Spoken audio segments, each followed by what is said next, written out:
नमस्कार, महाराष्ट्र न्यूजमध्ये आपले सर्वांचे स्वागत आहे. इलेक्ट्रिक_बस स्वस्त की महाग, मग सामान्य नागरिकांनी नेमकं समजायचं काय?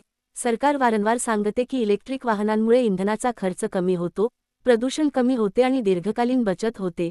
मग एक साधा प्रश्न पडतो, जर इलेक्ट्रिक बस चालवण्याचा खर्च डिझेल बसपेक्षा कमी असेल, तर तिचे प्रवासी भाडे जास्त का? एकीकडे सांगितले जाते की चार्जिंगचा खर्च डिझेलपेक्षा कमी आहे, देखभाल खर्चही कमी आहे आणि पर्यावरणालाही फायदा होतो. दुसरीकडे अनेक ठिकाणी इलेक्ट्रिक बसचे तिकीट साध्या बसपेक्षा लक्षणीय जास्त आकारले जाते. मग या बचतीचा फायदा नेमका कोणाला होतो? सामान्य प्रवाशाला, परिवहन महामंडळाला, की फक्त आकडेवारीतच बचत दिसते?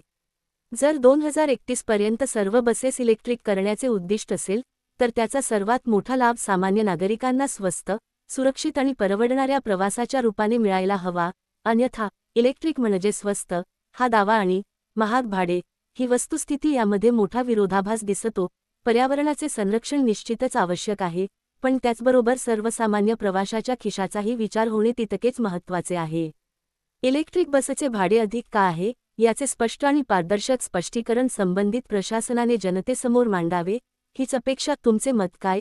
इलेक्ट्रिक बसचे भाडे डिझेल बसइतके किंवा त्यापेक्षा कमी असावे का? नवीन अपडेट्ससाठी महाराष्ट्र न्यूज चॅनलला सबस्क्राईब करा, बेल आयकॉनला टच करा, जाहिरातीसाठी संपर्क करा.